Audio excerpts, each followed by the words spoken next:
Hey there, Dart nerds, pub league philosophers, tungsten technicians. Welcome back to DartBrain, the podcast where your bullseye might be small, but your psychological baggage is oversized, and you're probably going to need to pay a bag fee. Today's episode is a big one, not just in content, but in impact. If this is your first time listening, welcome. You've landed on what might be the most important DartBrain episode to date. If you've been following along from the start, then you know we've been slowly assembling a mental toolkit for darts players, piece by piece, idea by idea. But today we open the whole toolbox. This episode is the core of the DartBrain model, the part that lets you turn theory into action. We're diving into 5 of the 10 Gremlin Guardian pairings that make up your mental game. The other 5 pairings will be discussed in the next episode. In today's episodes, we'll discuss self-doubt versus confidence, negative versus positive self-talk, negative versus positive imagery, pessimism versus optimism, and emotions versus regulation. Each pair is a battle between a psychological villain, that's your gremlin, and a psychological ally, that's your guardian. And just like darts, the outcome of the match depends on which side you feed. Here's a quick recap of the DartBrain model in case your focus got eaten by a gremlin. The DartBrain model is built around one central element: focus. That's the bullseye of your mental game. Everything, and I mean everything, either supports your focus or destroys it. When your focus expands, you're in the zone. Smooth, calm, confident. You don't have to think, you just throw. But when your focus collapses, you go on tilt. That's when the chimp brain hijacks the controls. Doubt creeps in, your emotions spike, your rhythm shatters, and you can't fix it by yelling at yourself to relax. Because once you're fully on tilt, reason is off the table. So prevention is the key. And that brings us to the 2 forces inside your DartBrain. On one side, you've got your gremlins, negative psychological forces that shrink your focus and mess with your game. On the other side are your guardians, positive forces that strengthen your focus and keep your mental game stable under pressure. That's what this episode is about. 5 Gremlin Guardian pairings that define your mental performance. Each pair is a lens, a way of spotting patterns in your own game, a way of deciding where to focus your mental training. You don't have to guess where to start. This episode will help you find your entry point. Each pairing in this and the following episode will be quick and precise and include a brief description of tools that you can start using today. But don't worry, as this podcast continues, we'll have entire episodes on each of the Gremlin Guardian pairings so that you can continue to develop your skills. And this is important.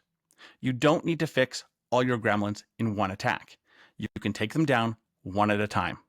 After listening to this episode, you might have 10,000 ideas in your head about things you want to work on. But ask yourself this question: if everything else about my game remained the same, what 1 or 2 mental changes would have the biggest impact? Focusing on too many things at once will mess with your game. Your brain will be too busy.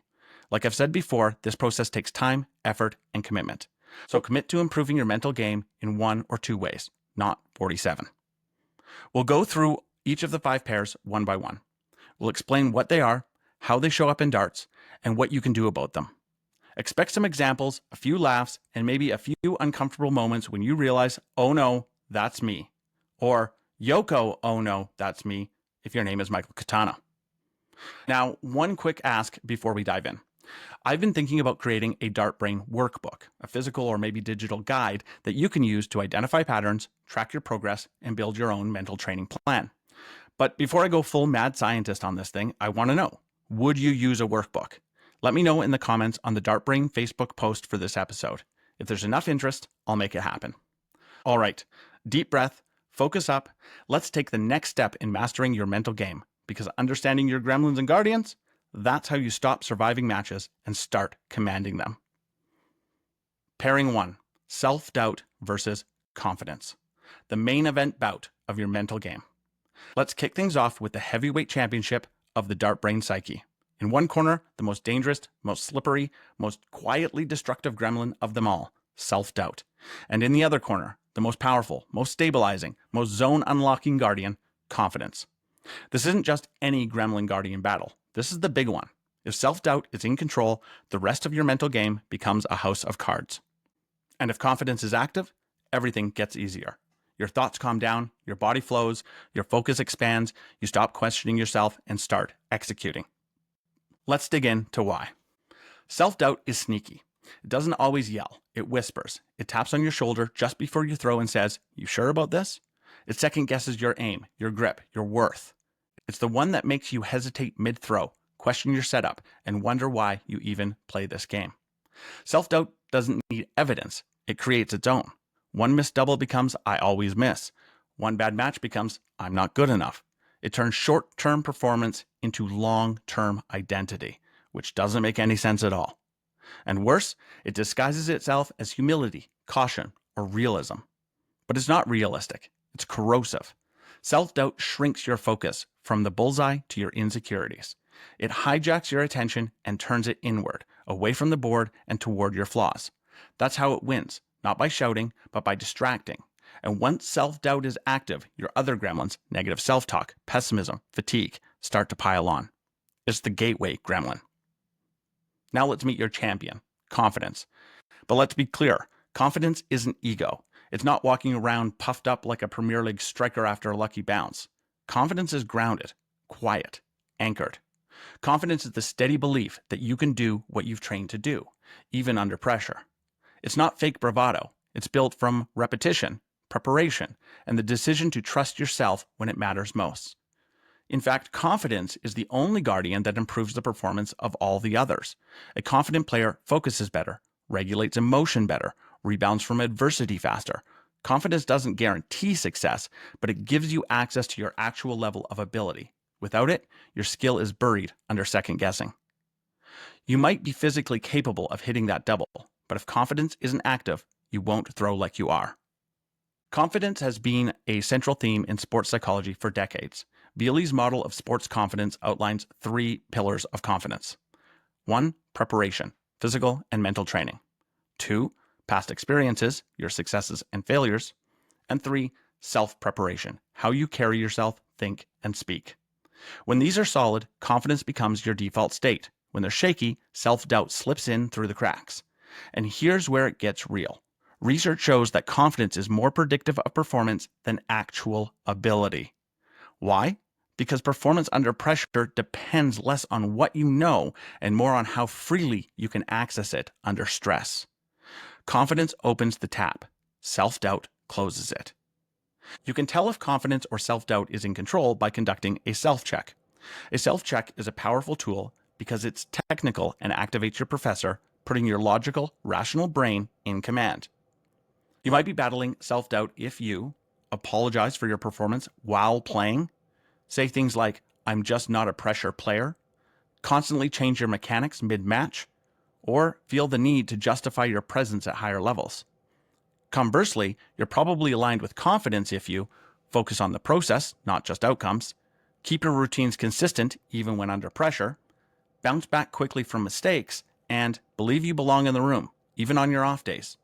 You've probably experienced some things from both lists. That's because confidence isn't invincible, and even confident players have moments of self-doubt. The difference between how elite players and novice players handle confidence is often found in how quickly they can restore their confidence when it takes a hit. So here are some tools you can use to start building or rebuilding your confidence. 1. Reframing self-talk. Turn "I always miss this double" into "I've hit this double before and I can hit it again." Or "I've hit this double 1,000 times. Right now is no difference." 2. Stand like you believe it. Adopt power postures or ready body language. Your body influences your brain, which we covered in episode 3. Practice in pressure. Simulate real match conditions. Create mini challenges that require resilience. Train confidence by proving to yourself that you can show up under pressure. 4. Talk to loved ones before competition. Confidence also comes from knowing that your self-worth isn't attached to the game of darts and whether you win or lose. A quick way to remind yourself of this is to connect with family and friends before competition. Before he passed away, I used to call my Uncle Daryl before matches when I wasn't feeling too confident. He always had a way to make me feel great about myself and remind me that life wasn't just about darts. Finding the right person or people that make you feel great is an awesome way to build your confidence before an event. And 5. Track past wins. For me, this is one of the most powerful tools I have. Keep a confidence log. In the self-help industry, this technique is often referred to as the cookie jar, so it has applications even beyond darts. Every time you achieve something that makes you feel confident, something that you're proud of, put it in your cookie jar, which can just be a list written down in a notebook. It could be throwing your first 180, taking out a bull finish for the first time, good matches, comeback legs, or beating a player you've never beaten before. Personally, I have multiple cookie jars because they're such a powerful tool and I've got a bit of a sweet tooth. Since I started playing, I've kept a log of every event I've won. I used to keep track of all my top 8 finishes, then it became top 4, and now it's only wins. My approach changed, but the impact is the same.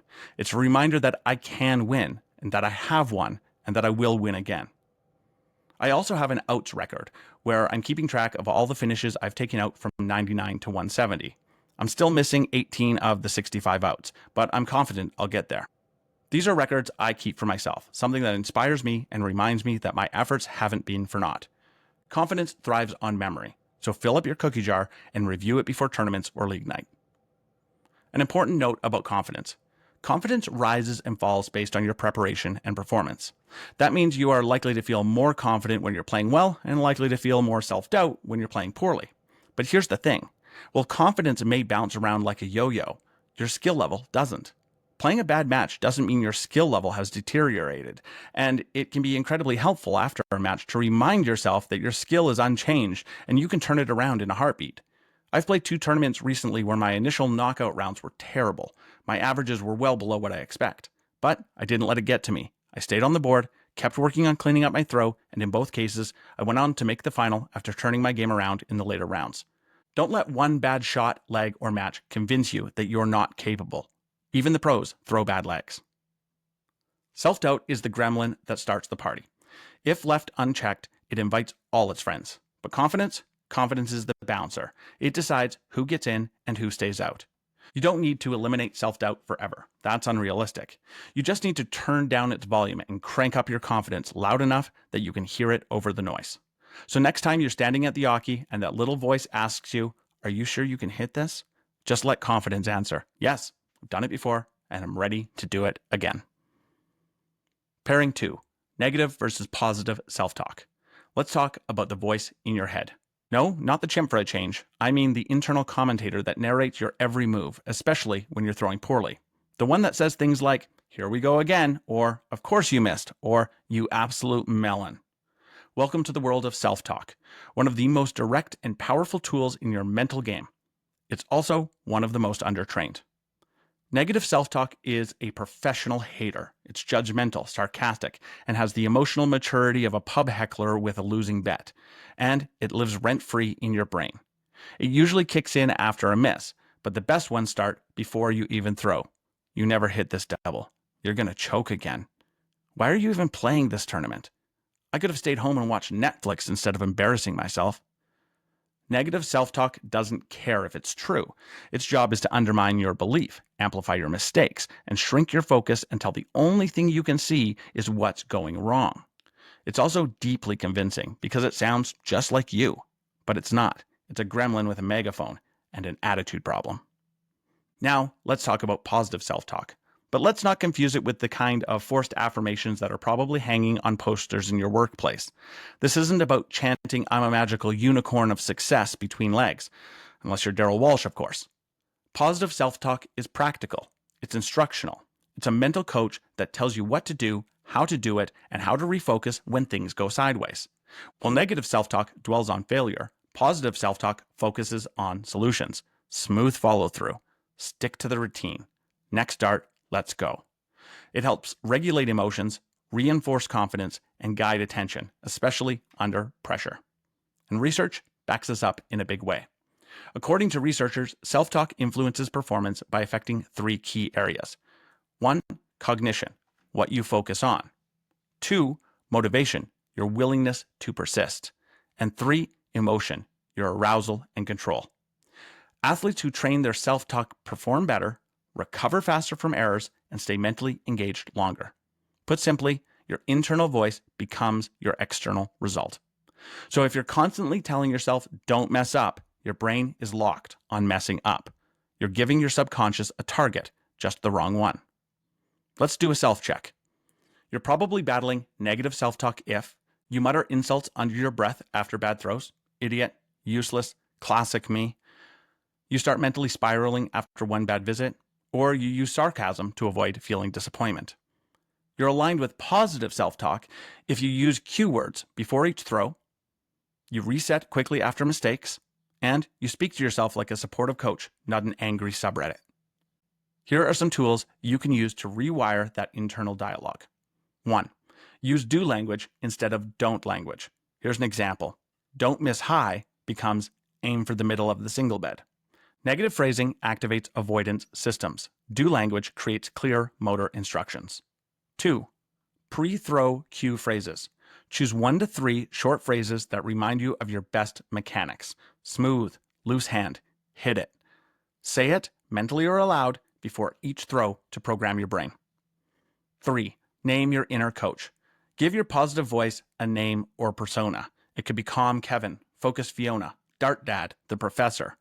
Naming it creates distance from your critical inner monologue and gives you a character to embody when you need to turn things around. And 4. Journal the best self-talk moments.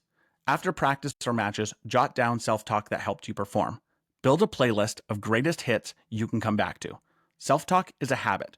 Positive or negative, what you say to yourself is almost certainly consistent. Make it consistently positive. Here's the deal. Your brain is always talking. You don't get to turn it off. But you do get to decide who holds the mic. You either tell your brain what to think about, or it'll make the decision for you. Negative self-talk will always have a line ready.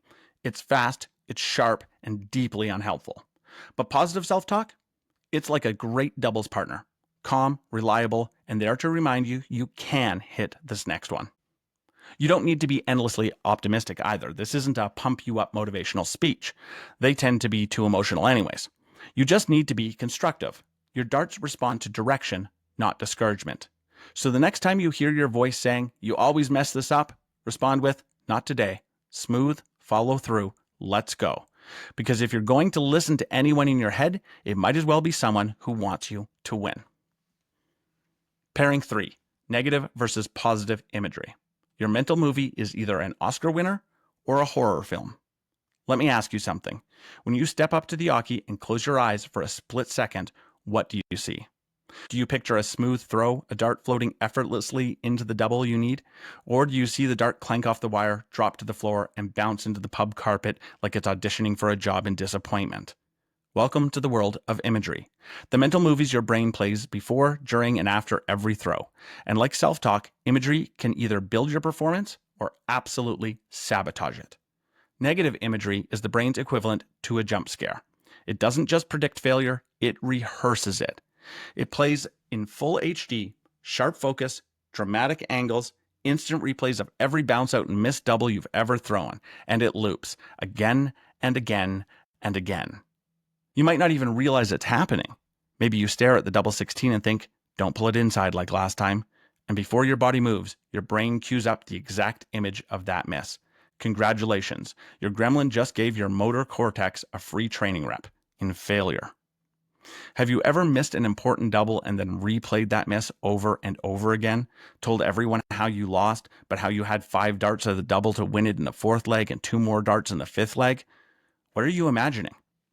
You're imagining missing. In fact, you're rehearsing missing over and over and over. Negative imagery isn't subtle. It's loaded with emotion, fear, shame, frustration. It narrows your focus onto what could go wrong, then primes your body to live it out. Now, let's flip the reel. Positive imagery is mental rehearsal for success. It's a clear, confident, controlled preview of what you want to happen. And it's not fantasy. It's a legit performance enhancer. When you use positive imagery, you're running the play before the play. You see the dart fly straight, you feel the release point, you hear the thunk as it hits the target. You walk through the whole routine in your mind, the stance, the throw, the result. Here's the wild part. Your brain doesn't fully distinguish between imagined actions and real actions. That's right. If you do it vividly enough, it lights up many of the same motor pathways as actually throwing a dart. If you've ever seen a player throw a phantom dart before they approach the line, they're doing exactly this. They're putting the positive image in their mind of the exact performance they want to execute. Think of it as practice without fatigue. Your guardian is giving your body a preview of success and setting up your nervous system to follow through. Imagery has been studied extensively in sports psychology. One key paper from 2008 showed that mental imagery activates many of the same brain areas involved in motor control, including the premotor cortex, supplementary motor area, and even the muscles involved in the actual movement. Yes, tiny muscle twitches can occur during imagery. Ever thrown a dart in your sleep? It'll piss your spouse off when you hit them in the face, but hopefully you're dreaming of winning matches. I sometimes fall asleep by mentally trying to take out every finish from 170 down. It's like counting sheep, but for dart players.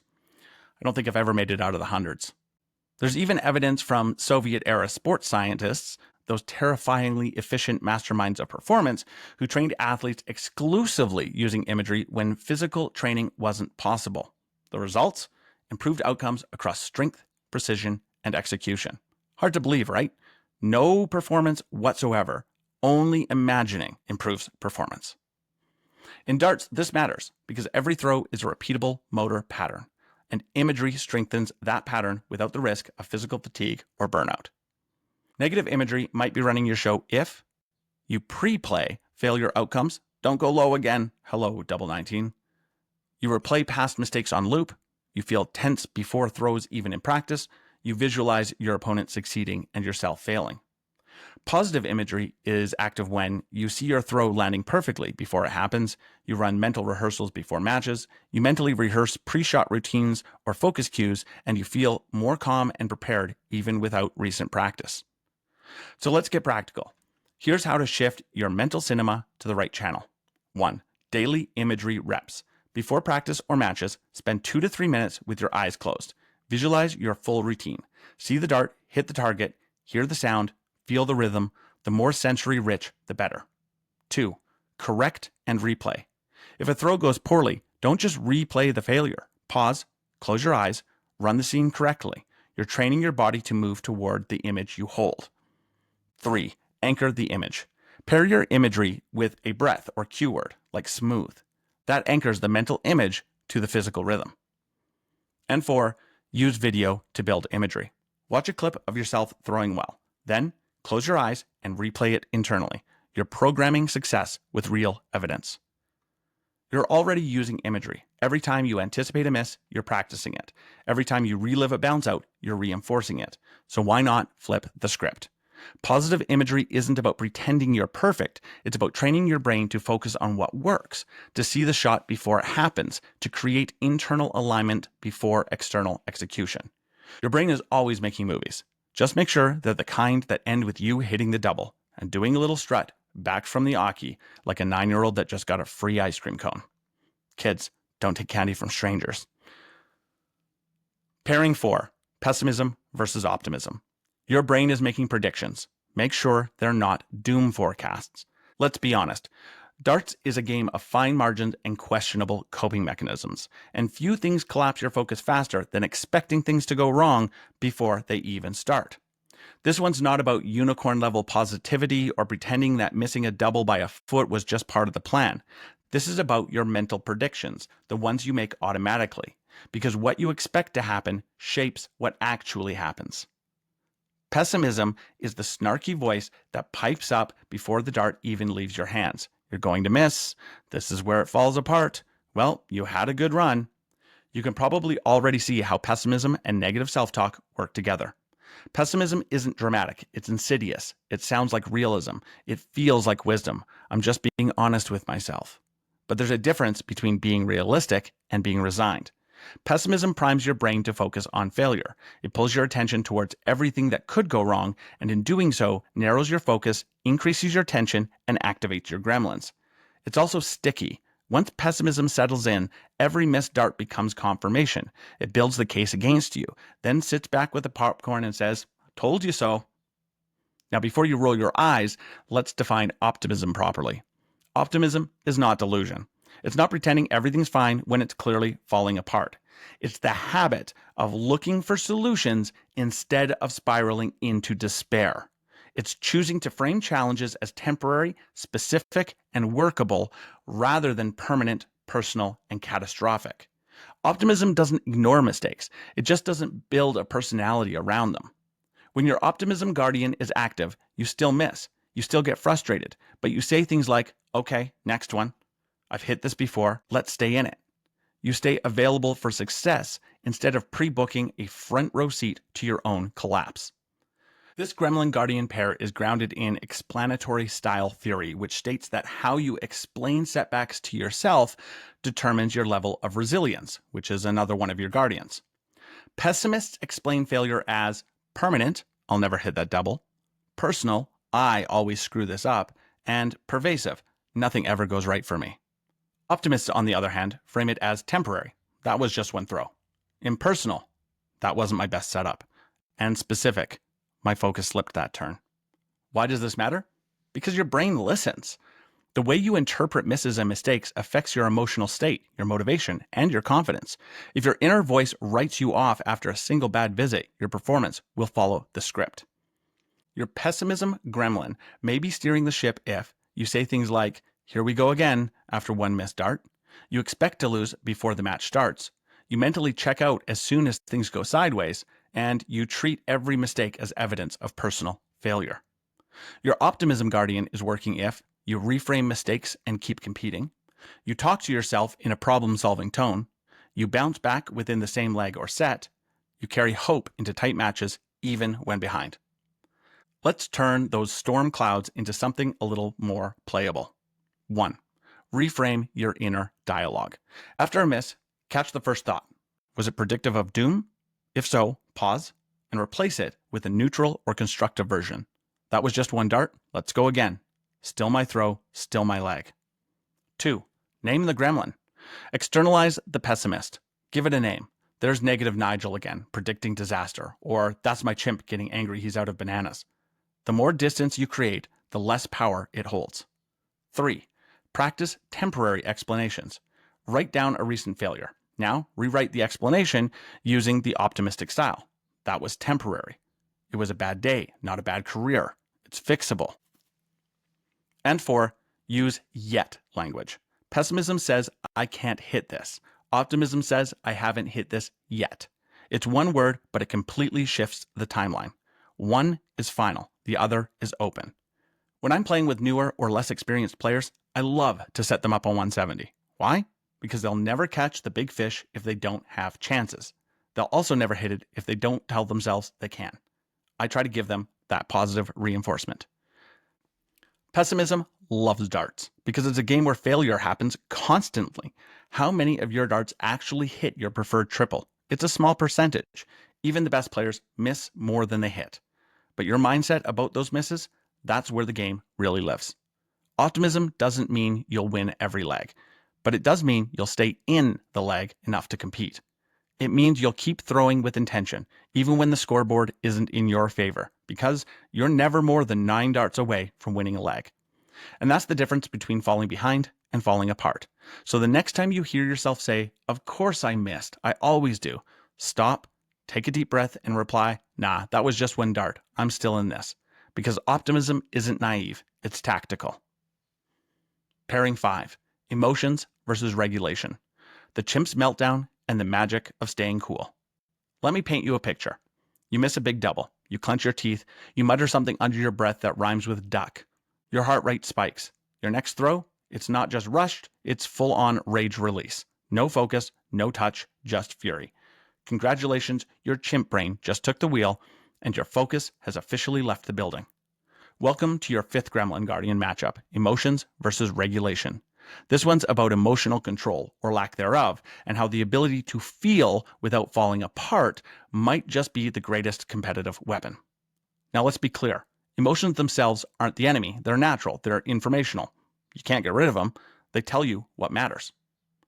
The problem is when they go full gremlin, unchecked, unfiltered, and totally in charge.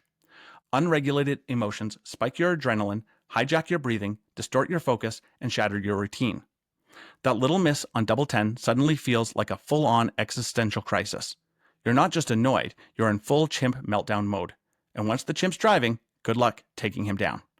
The gremlin form of emotion isn't just feeling something, it's being ruled by that feeling. It's when a leg of darts becomes a referendum on your worth as a human being. Regulation is what keeps the chimp in the cage, or at least safely buckled into the back seat with a juice box and a podcast. Emotional regulation is the ability to notice your feelings without being consumed by them. It's staying aware without losing control. It's the guardian that lets you respond instead of react. When your regulation guardian is active, you still feel frustration, nerves, anger, but they don't own you. You breathe through them, you make a decision, you throw anyway, clean, deliberate, composed. In short, regulation is not about suppressing emotion, it's about channeling it.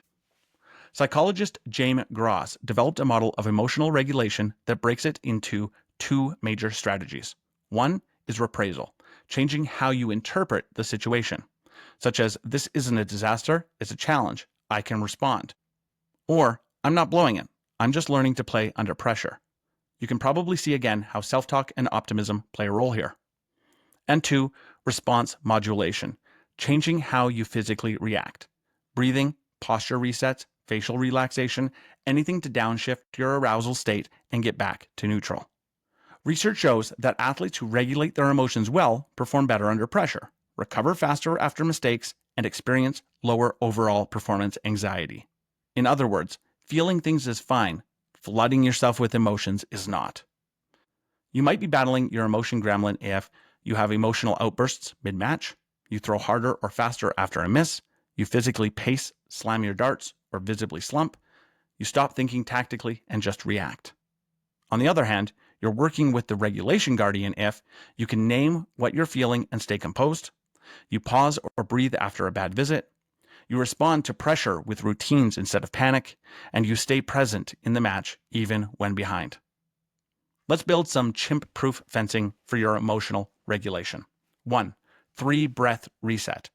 After any emotional spike, a missed double, a bounce out, a bad score, take 3 controlled breaths before your next setup. Inhale for 4, exhale for 6. Tell your nervous system it's not in danger. 2. Emotional rating scale.